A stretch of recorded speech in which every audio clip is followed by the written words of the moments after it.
किया जाता है इसके लिए। चाह चमारी चूहरी सब नीचन की नीच, चाह चमारी चूहरी सब नीचन की नीच, और तू तो पूर्ण ब्रह्म था यदि चाह न होती बीच। परमात्मा में और जीवात्मा में अंतर सिर्फ इच्छा का है, बीच में जो पर्दा है, जो दीवार है, वो इच्छाओं की है, वो चाहत की है। चाह गई चिंता मिटी मनवा बेपरवाह, और जिसको कछ नहीं चाहिए सोई शहंशाह। असली राजा कौन है साहब? असली राजा वो है, असली शहंशाह वो है, असली अमीरी उसमें है जहां कोई मांग नहीं है, जहां कोई डिजायर नहीं है, जहां कोई एक्सपेक्टेशन नहीं है सामने वाले से। अपने के मालिक है, स्वयं के मालिक है। और जो स्वयं का मालिक नहीं बना, वो दूसरों पे जो मालिकियत करेगा वो तो गुलामी है, स्लेवरी है, वो दास प्रथा ही चल रही है। ऑफिस में मैनेजर की गुलामी करते हैं, देश में नेताओं की गुलामी करते हैं, घर में अपने सदस्यों की गुलामी होती है।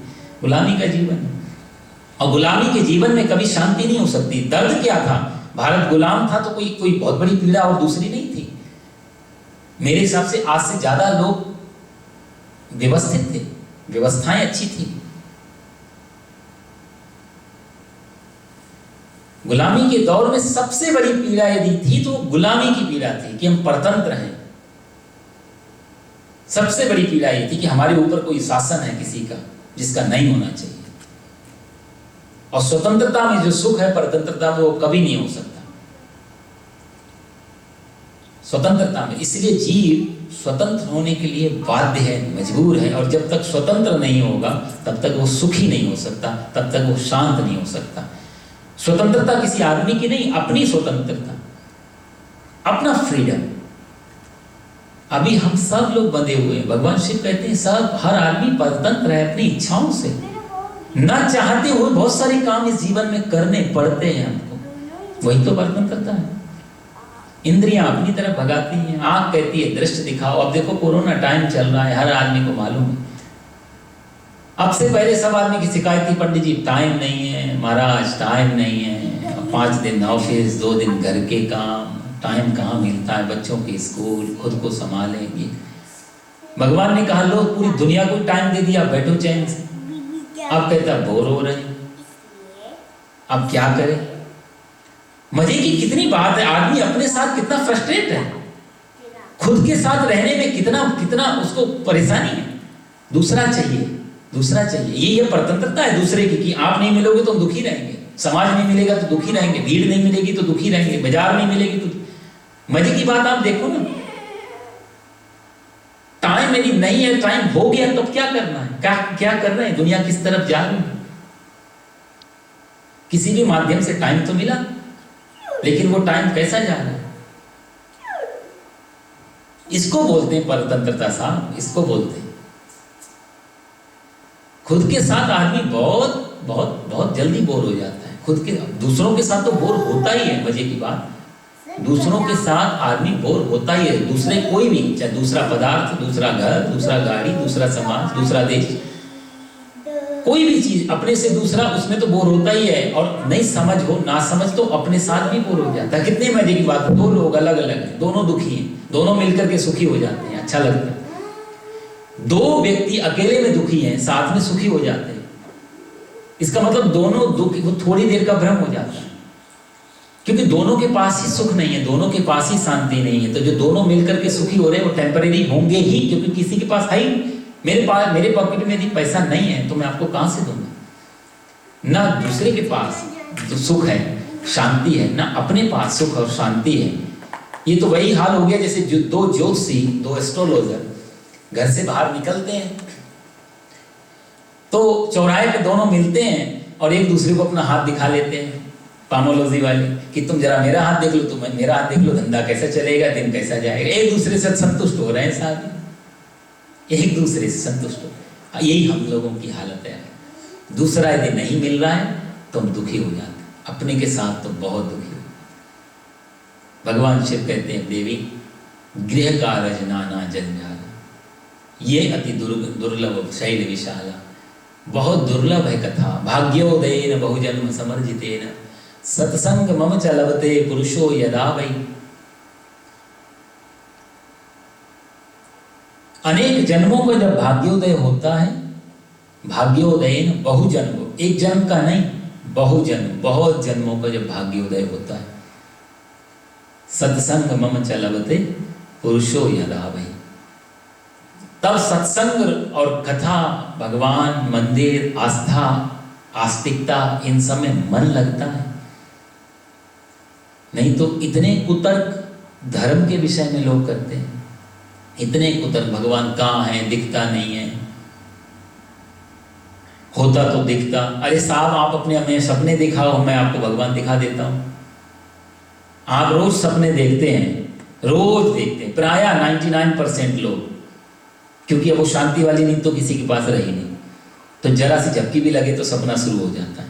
इससे पता लगता है, साइकोलॉजी कहती है कि तुम्हारे सपने तुम्हारी जागृत अवस्था की सूचना देते हैं। आप जगते हुए कैसे रहते हो तुम्हारे सपने बता देते हैं। तो सपना रोज देखते हैं हम लोग। आप अपना सपना मुझे दिखा सकते हैं? यदि हम अपना सपना हमें नहीं दिखा सकते तो परमात्मा कैसे दिखाएं? जिसको अनुभव होता है, जो देखता है बस वही देखता है, वही आनंद लेता है। इसलिए लोग कई बार पागल कह देते हैं इन लोगों को जो परमात्मा की राह पे चलते हैं। मीरा को लोगों ने क्या कहा, कितने ताने मारे।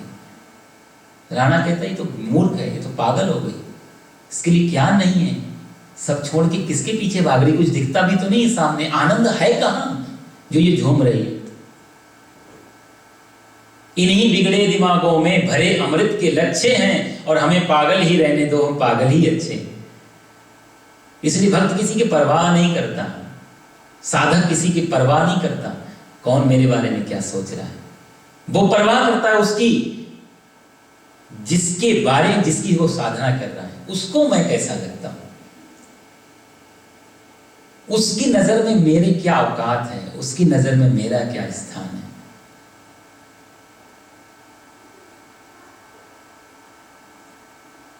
मैं अगर मांगू तुझे तो कुछ ना देना तुम मुझे, वरना आशिक नहीं मजदूर हो जाऊंगा मैं। वो प्रभाव उसकी करता है। मैं तेरे से मांगता भी रहूं तो तू मुझे कुछ देना नहीं। आशिकी कैसी, प्रेम कैसा, यदि कुछ ले लिया कुछ करके, ये तो मजदूरी हो गई। वरना आशिक नहीं मजदूर हो जाऊंगा।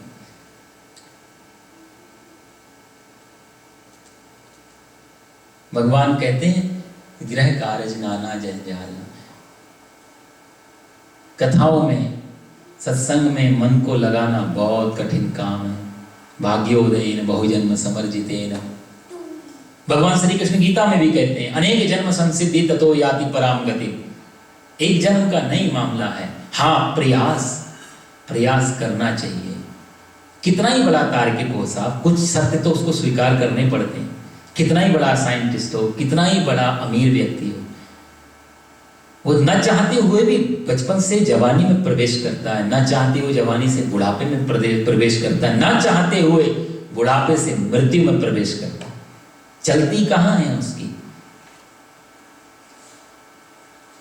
हमारे पूज्य श्री महाराज जी कहते थे हजारों बार जीवन में ऐसे मौके आएंगे और आते हैं कि हम हजारों बार बच के मरते मरते बच जाते हैं। कई बार जीवन में ऐसे लोगों के मौके आते हैं कि हम लोग मरते मरते बच जाते हैं। बोलते हैं ना एक्सीडेंट हुआ फिर थोड़ा ही बच गए, ऐसे गिरे कि मर ही जाते। कई बार जीवन में मृत्यु हार जाती है, जीवन जीत जाता है। लेकिन एक बार ऐसा आता है कि कई बार बच के भी एक बार नहीं बचते और मर जाते हैं। और ये आदमी के हाथ में नहीं है। वो घड़ी किस रूप में आएगी, किस टाइम आएगी, कोई नहीं बता सकता। आज की कोई लय वैसी नहीं है जो हमारी डेथ को क्लियर करके बता दे कि ये। तो हमारे हाथ में है क्या साहब? हमारे हाथ में हमारी उम्र नहीं है, हमारे हाथ में हमारी शांति नहीं है, हमारा जीवन नहीं है, सुख दुख नहीं है, जन्म हम अपनी इच्छा से पैदा नहीं हुए, अपनी इच्छा से मरेंगे नहीं, कुछ तो हमारे हाथ में नहीं है। कहीं तो आके बुद्धि ठहरती है, कभी तो गौर से सोचना चाहिए, कभी तो विचार करना चाहिए। हमारे हाथ में है कि अमूल्य जीवन अपने हाथ में है, और अमूल्य जीवन को, अमोल जीवन को हम जो क्षणिक चीजों के लिए हम बर्बाद करते रहते हैं। शास्त्र सिर्फ इसी को, शास्त्र जो है अटेंशन की अवस्था में लाते हैं। शास्त्र कोई आपको स्वर्ग और नर्क नहीं देते, शास्त्र मुक्ति नहीं देते, शास्त्र सावधान करने का सब्जेक्ट है। ये विद्या सिर्फ शास्त्रों में ही है जो आपको सिर्फ सावधान करती है, वेरी अवेयरनेस, कि जो कर रहे हो बस पूरे होश से करो, इसका परिणाम कितना है, जो दिया है, जो इन्वेस्ट किया है, क्या उतना हमें मिलेगा, उसकी कीमत में हमें कुछ मिल भी रहा है। सामान्य जीवन में हम लोग व्यापार करते हैं तो हम जो सोचते हैं कि जो लगाएं उससे कम से कम डबल तो आए, और डबल नहीं भी आए तो मूलधन तो ना जाए। और जो व्यक्ति बहुत सारा प्रॉफिट लेता है मार्केट से, आजकल कारपोरेट जगत है, हर आदमी बिजनेसमैन है, हर आदमी के पास अकल है, तो कई लोग अपने आप को सफल मानते हैं कि शेयर मार्केट में हमने लगाया, इतना वापस लिया, इतना यहाँ से वापस लिया, देखो साहब कितना बड़ा एम्पायर खड़ा कर दिया। इसको बुद्धिमानी कहते। शास्त्र कहते नहीं, ये टेम्परेरी चीज है, इसमें तुमने जो इन्वेस्ट किया नहीं, एक चीज इसमें और इन्वेस्ट हुई, वो तुम्हारा जीवन, वो तुम्हारे जिंदगी के दिन, वो तुम्हारी श्वास, वो तुम्हारा टाइम, वो भी तो इन्वेस्ट हुआ है। उसका वापसी कहां से आएगी, उसका क्रेडिट क्या है? पर हम तो जीवन को कुछ समझते ही नहीं ना, इसलिए हम तो उसको तो मान के चलते हैं, कुछ भी नहीं है तो ये तो देना ही देना, ये तो जा ही जा रहा है। शास्त्र वहीं पर अटेंशन करते हैं कि आप पैसा देके बहुत पैसा उठा रहे हो नहीं, लेकिन पैसा देने के बाद जो जीवन भी दे रहे हो, जो जीवन का अमूल्य टाइम दे रहे हो, और पैसा देके पैसा उठाया तो पैसा तो एक दिन चला भी जाएगा, लेकिन जो जीवन दे दिया वो कैसे वापस आएगा? समय तो वापस नहीं आ सकता। शास्त्र संदेश वाहक है, शास्त्र हमें सावधान करने के, और जो शास्त्रों की नहीं सुनता साहब एक दिन अवश्य दुखी होता है। भारतीय शास्त्रों में अथाह ज्ञान भरा हुआ है, कोई भी ग्रंथ आप उठा लीजिए, हर ग्रंथ में कोई भी शास्त्र हमारा ये नहीं कहता। श्रीमद् भागवत भगवान श्री कृष्ण से जुड़ी हुई है। भगवान श्री कृष्ण तो कोई भी चीज छोड़ के कहीं जाते नहीं, हर चीज को उन्होंने पूर्ण रूप से भोगा है। लेकिन मैंने कहा ना, वेरी अवेयरनेस, बहुत होश पूर्वक, किसी चीज में बंधते नहीं है, कोई चीज बांधते नहीं है, किसी से परतंत्र नहीं है। वो वृंदावन में रहे तो ऐसे लीलाएं की मानो वृंदावन के ही वासी होंगे, जब छोड़ा तो पीछे मुड़ के नहीं देखा। ऐसा नहीं कि घृणा है या नफरत है उनको या मन भर गया, नहीं। वृंदावनम परित्यज्य पारमेकम न गच्छति, भगवान श्री कृष्ण कहते हैं वृंदावन छोड़ के तो एक कदम भी नहीं जाता हूं, लेकिन पहुंच गए मथुरा, पहुंच गए द्वारिका।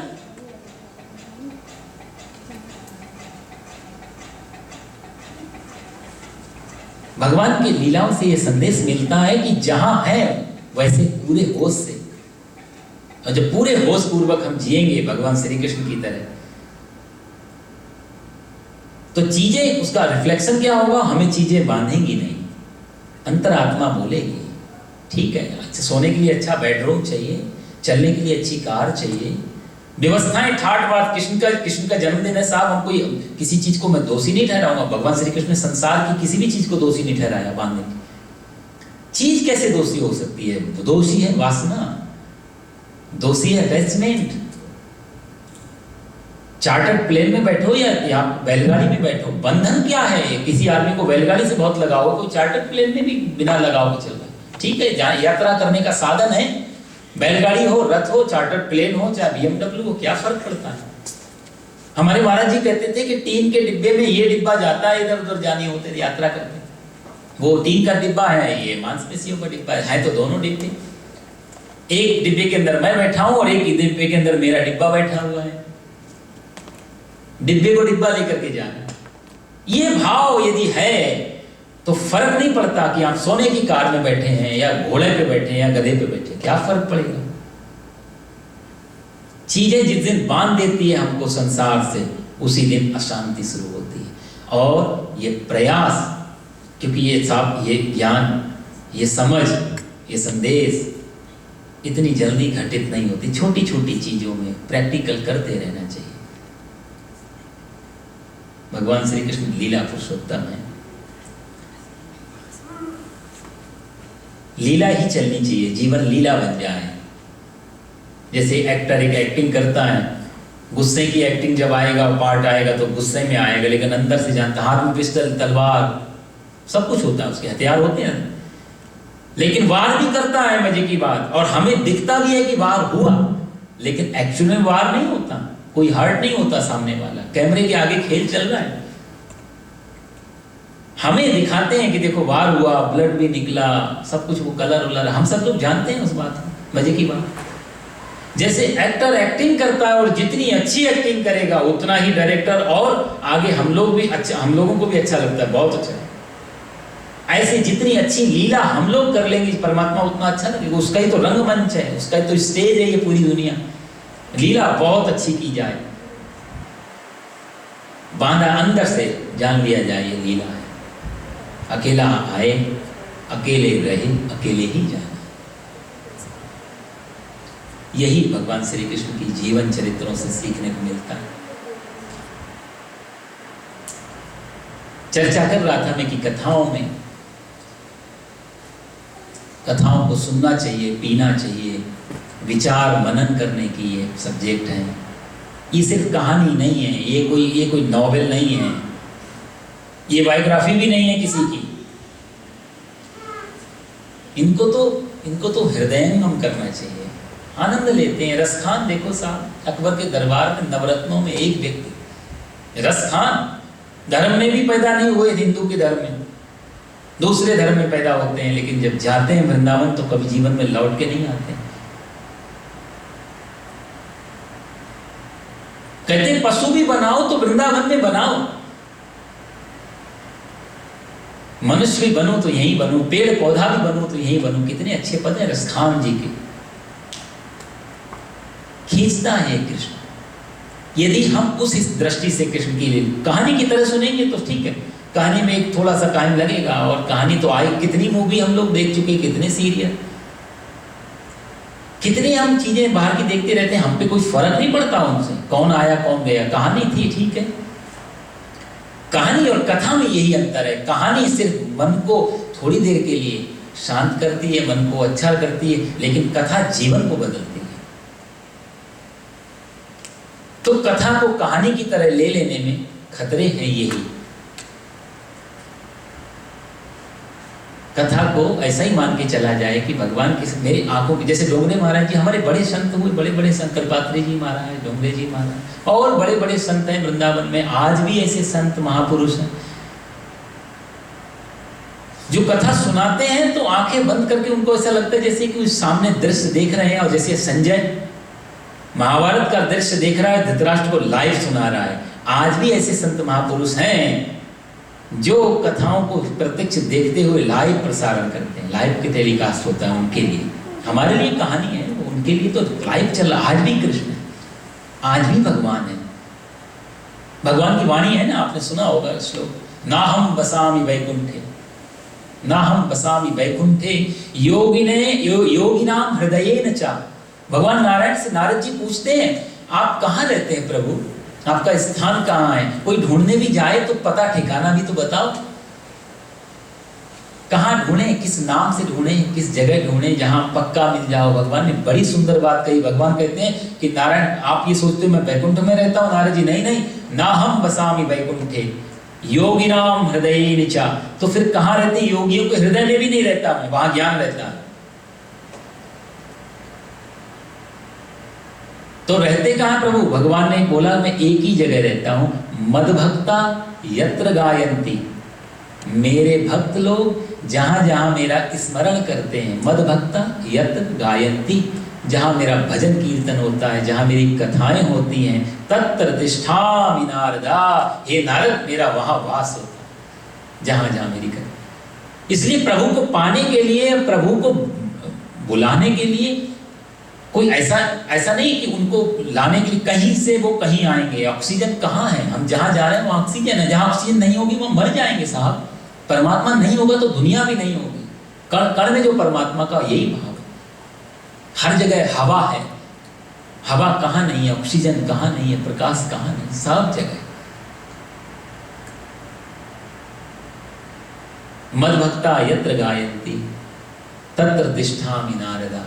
जहाँ जहाँ मेरे भक्त मेरा भजन कीर्तन करते हैं वहाँ मेरा निवास होता है, वहीं मैं रहता हूँ। तो इसलिए कथाओं को, सत्संग को, इन चीज़ों को पार्ट ऑफ लाइफ बनाना चाहिए। ये जीवन का हिस्सा है। जैसे और चीज़ें हमारा lunch time, breakfast time, office time, family time, हर हमने शेड्यूल बनाए हुए हैं। रिलीजन को टाइम क्यों नहीं देते जीवन में? और फिर बोलते हैं अशांति, कष्ट। ये मैं बोलूं, दुख जीवन में सबके आते हैं। संत महात्माओं के भी आएंगे, भगवान के भक्त के भी आएंगे, सामान्य आदमी के भी कष्ट दुख आएंगे। दुख सब में आएंगे, लेकिन अशांत कौन नहीं होगा? जो परमात्मा की शरण में बैठा हुआ, वो अशांत नहीं होता। अर्जुन से भगवान ने कहा कि तेरे को मालूम था कि मैंने शस्त्र नहीं उठाने की प्रतिज्ञा कर ली है, तो अभी तूने मेरे को मांगा। तू मांग सकता था राज्य, तू मांग सकता था मेरी सेनाएं, तेरे पास ऑप्शन था। पहले मैंने तेरे को ही बोला था मांगने के लिए, तूने फिर मेरे को ही मांग लिया। अर्जुन ने कहा कि प्रभु आप मेरे पक्ष में आ गए, अब हार भी मेरी जीत की तरह है। मजे की बात देखो, अब मैं हार भी गया तो भी मेरी विजय है। परमात्मा जिस पक्ष में हो वही तो विजय, हार और विजय, जीत का कोई ज्यादा मोल नहीं है। जीत और हार का एक ही, या तो हम हार जाएं परमात्मा से या परमात्मा हार जाए हमसे। तुम्हारी उल्फत के दृढ़ बिंदु हैं, तुम्हें सौंपते हैं अमानत तुम्हारी। जीवन को यदि समर्पित कर दिया तो हार भी उसकी और जीत भी उसकी। राम कथा के प्रसंग में मेरे को याद आता है, विभीषण सब छोड़ के चला है शरण में भगवान की। भगवान राम ने कहा कि तुम्हारे पास तो सोने की लंका थी, यहाँ तो कुछ भी नहीं है, तो पत्थर है। आप देखो ना, भगवान राम जंगल में बैठे हुए, समुद्र के किनारे, कोई व्यवस्था है नहीं, बानर भालू इन सब से बेचारे काम चला रहे हैं। सोने की लंका छोड़ के विभीषण आया, इतना बड़ा त्याग करके। और दूसरी आप खासियत देखिए, वहां पर भगवान राम ने पूछा विभीषण से कि आप कौन हैं, आप कौन हैं? विभीषण से पूछा भगवान ने। तो एक्चुअली में आम तौर से हम लोग किसी से पूछे आप कौन हैं, तो हम लोग अपना परिचय हमेशा अच्छी तरीके से देते हैं। हम या तो हमारे पिताजी को